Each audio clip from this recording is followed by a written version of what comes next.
Hello everyone, welcome to Nursing Chronicles YouTube channel. आज के इस वीडियो में हम अपकमिंग आरआरबी नर्सिंग ऑफिसर के लिए मल्टीपल चॉइस क्वेश्चन का सॉल्व करेंगे। आज की सीरीज का फर्स्ट क्वेश्चन है हमारा, which symptom most strongly suggest VP shunt malfunction in a child.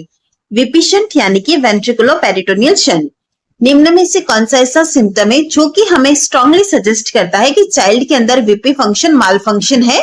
Option A, increased appetite. Option B, decreased urine output. Option C, bulging fontanelle and irritability. Option D, weight loss. Right answer है हमारा यहाँ पर option C, bulging fontanelle and irritability। चलिए इसका rationale भी हम देख लेते हैं। सबसे फर्स्ट हम बात करेंगे द एंटीरियर fontanelle। अगर हम बात करते हैं बेबीज की तो उनके अंदर एंटीरियर fontanelle जो होता है, fontanelle को हम सॉफ्ट स्पॉट कहते हैं और एंटीरियर fontanelle जो होता है वो front side of the head पे प्रेजेंट होता है। नॉर्मली fontanelle फ्लैट और सॉफ्ट होते हैं, लेकिन जब भी इंट्राक्रैनियल प्रेशर इंक्रीज होता है तो वो बल्ज हो जाते हैं। बात करते हैं कि जब भी वीपी शंट फेल होता है तो क्या होता है, सीएसएफ बिल्डअप होता है, सेरिब्रोस्पाइनल फ्लूइड का बिल्डअप होता है, जिसकी वजह से प्रेशर ज्यादा राइज हो जाता है। और प्रेशर ज्यादा राइज होगा तो उससे क्या होगा, सॉफ्ट स्कल जो होगा वो आउटवर्ड पुश हो जाता है। इसीलिए fontanelle बल्जिंग हमको देखने को मिलते हैं चिल्ड्रंस के अंदर। नेक्स्ट क्वेश्चन है हमारा, which of the following is not a side effect of methyl ergometrine. निम्न में से कौन सा मिथाइल एर्गोमेट्रिन यानी कि मिथार्जिन का साइड इफेक्ट नहीं है। Option A, severe headache. Option B, decreased blood pressure. Option C, difficulty in breathing. Option D, interference with lactation. Right answer रहेगा हमारा यहाँ पर option B, decreased blood pressure. अगर हम बात करते हैं मिथार्जिन की तो मिथार्जिन के साइड इफेक्ट में हमें सीवियर हेडेक देखने को मिलेगा, डिफिकल्टी इन ब्रीदिंग भी हो सकता है और लैक्टेशन के साथ इंटरफेरेंस भी देखने को मिलेगा। लेकिन अगर हम इसके इफेक्ट की बात करते हैं ब्लड प्रेशर के ऊपर तो यह डिक्रीज्ड नहीं बल्कि वासोकंस्ट्रिक्शन की वजह से बीपी और ज्यादा इंक्रीज होता है। चलिए यहाँ पर बात आई है मिथार्जिन की, तो उससे रिलेटेड कुछ इंपॉर्टेंट पॉइंट देख लेते हैं। मिथाइल एर्गोमेट्रिन और मिथार्जिन का यूज हम कहाँ पर करते हैं, टू प्रिवेंट और ट्रीट पीपीएच यानी कि पोस्टमार्टम हेमरेज को ट्रीट करने के लिए किया जाता है। काम किस तरह से करता है, it works by causing strong uterine contraction and vasoconstriction. अब बात आती है कि कॉन्ट्राइंडिकेशन कौन कौन सा है। मिथाइल एर्गोमेट्रिन के लिए hypertension, pre eclampsia, heart disease और पेरिफेरल वैस्कुलर डिजीजेस जो होती है वो कॉन्ट्राइंडिकेटेड रहती है। इन कंडीशन के अंदर हम मिथाइल एर्गोमेट्रिन के यूज को अवॉइड करते हैं।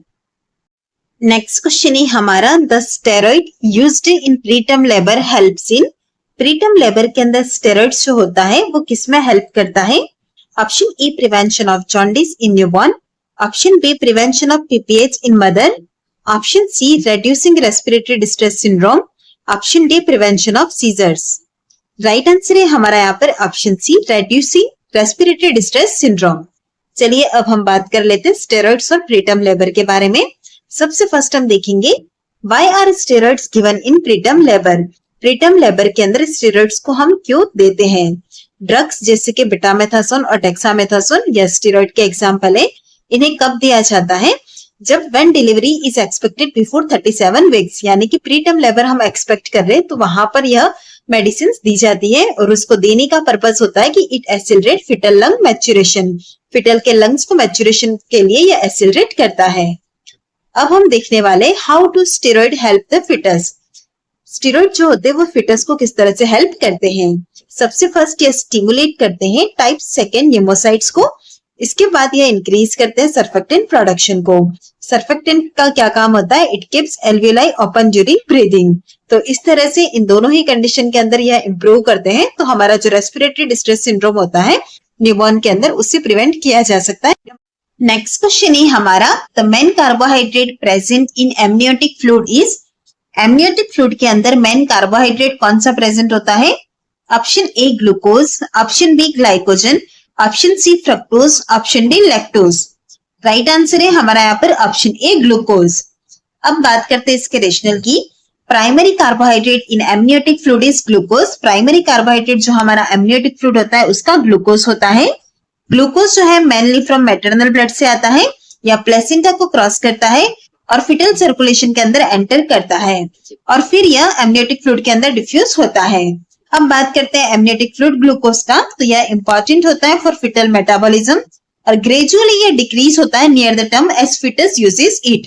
नियर टर्म क्या होता है कि फिटस जो होता है इसको यूज कर लेता है, तो इसकी वजह से ये थोड़ा सा डिक्रीज होता है। नेक्स्ट क्वेश्चन है हमारा, विच treatment is most effective for vaginal atrophy in post menopausal women. Post menopausal women के अंदर वेजाइनल एट्रोपी को ट्रीट कौन सा इफेक्टिव रहेगा? Option A oral antibiotics, option B local estrogen therapy, option C oral contraceptive pills, option D high dose progesterone. Right answer है हमारा यहाँ पर option B local estrogen therapy. अगर हम बात करते हैं यहाँ पर ऑप्शन ए ऑरल एंटीबायोटिक्स की, ऑरल एंटीबायोटिक्स का रोल होता है इन्फेक्शन को ट्रीट करने में, वेजाइनल एट्रोपी के अंदर इसका रोल नहीं है। ऑप्शन बी जो कि हमारा राइट आंसर है, हम पोस्ट मेनोपॉजल वुमेन के अंदर वेजाइनल एट्रोपी को ट्रीट करने के लिए लोकल एस्ट्रोजन थेरेपी देते हैं। उसका रीजन यह होता है कि यह इंप्रूव करती है लुब्रिकेशन को। लुब्रिकेशन इंप्रूव होगा तो इसकी वजह से जो वेजाइनल ड्राइनेस होती है वो भी रिलीव होती है। साथ ही साथ हम एस्ट्रोजन थेरेपी को लोकल दे रहे, मतलब कि क्रीम या पेस्ट्री के फॉर्म में दे रहे, तो इसकी वजह से सिस्टमिक एब्जॉर्प्शन भी मिनिमल होता है। इसीलिए पोस्ट मेनोपॉजल वुमेन के अंदर लोकल एस्ट्रोजन थेरेपी को प्रीफर किया जाता है। ऑप्शन सी के अंदर हमें दिया गया oral contraceptive pill. Oral contraceptive pills का पोस्ट मेनोपॉजल वुमेन के अंदर कोई यूज नहीं है। और ऑप्शन डी है हमारा high dose progesterone. High dose progesterone भी हम एट्रोपी मैनेजमेंट के अंदर नहीं देते हैं। वेजाइनल एट्रोपी के अंदर जो हमारा इफेक्टिव रहता है वो एस्ट्रोजन थेरेपी रहती है, ना कि प्रोजेस्टेरॉन थेरेपी। सो इस तरह से आप देखेंगे इस कंडीशन में हमारा ऑप्शन भी राइट आंसर होगा। नेक्स्ट क्वेश्चन है हमारा, tranexamic acid is most commonly used in which menstrual disorder. Tranexamic acid को कौन से मेंस्ट्रुअल डिसऑर्डर में कॉमनली यूज में लिया जाता है? Option A amenorrhea, option B menorrhagia hypermenorrhea, option C dysmenorrhea, option D metrorrhagia only. Right answer है हमारा यहाँ पर ऑप्शन बी मेनोरेजिया हाइपरमेनोरिया। अगर हम बात करते हैं ऑप्शन ए की, जिसके अंदर दिया गया amenorrhoea, amenorrhoea means no periods, इसके अंदर ट्रेनेक्सेमिक एसिड को हम यूज में नहीं लेते हैं। ऑप्शन बी जो कि हमारा राइट आंसर है, मेनोरेजिया हाइपरमेनोरिया, जहां पर की ब्लीडिंग ज्यादा होती है, हैवी ब्लीडिंग वाले केसेस के अंदर ट्रेनेक्सेमिक एसिड को फर्स्ट लाइन ट्रीटमेंट थेरेपी के रूप में यूज में लेते हैं। ट्रेनेक्सेमिक एसिड 40 से लेकर 60% तक ब्लीडिंग को रिड्यूस करता है। ऑप्शन सी के अंदर हमें दिया गया डिस्मेनोरिया। डिस्मेनोरिया का मतलब होता है पेनफुल मेंस्ट्रुएशन। तो डिस्मेनोरिया की कंडीशन के अंदर आपको ट्रेनेक्सेमिक एसिड नहीं बल्कि पेन रिलीफ मेडिकेशन देनी है। लास्ट है हमारा ऑप्शन मेट्रोरेजिया ओनली।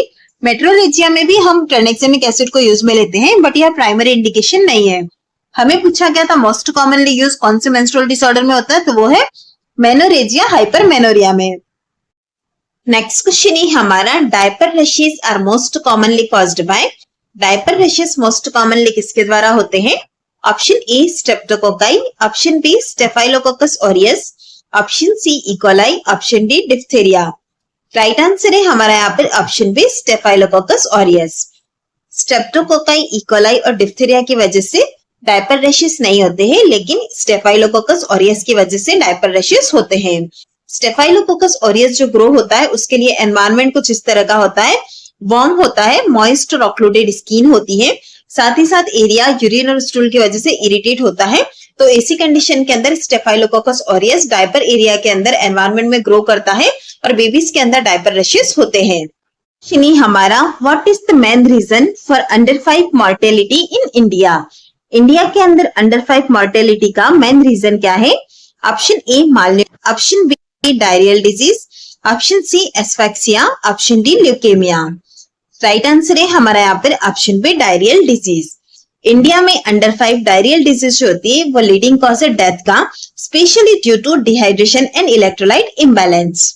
चलिए बढ़ते हैं नेक्स्ट क्वेश्चन की तरफ।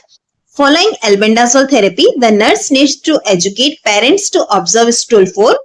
अगर एल्बेंडाजोल थेरेपी चल रही है तो यहाँ पर नर्स को पेरेंट्स को क्या एजुकेट करना है कि उन्हें स्टूल के अंदर क्या ऑब्जर्व करना है?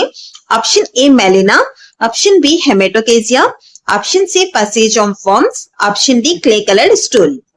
राइट आंसर है हमारा यहाँ पर option C passage of worms. चलिए इसका रेशनल भी हम देख लेते हैं।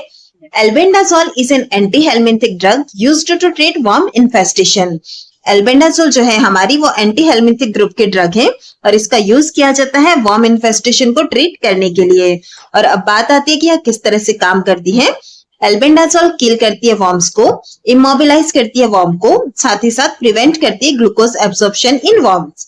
इसीलिए albendazole so after treatment parents notice करते हैं कि डेड और एक्सपेल्ड वर्म्स जो है वो स्टूल के अंदर प्रेजेंट होते हैं।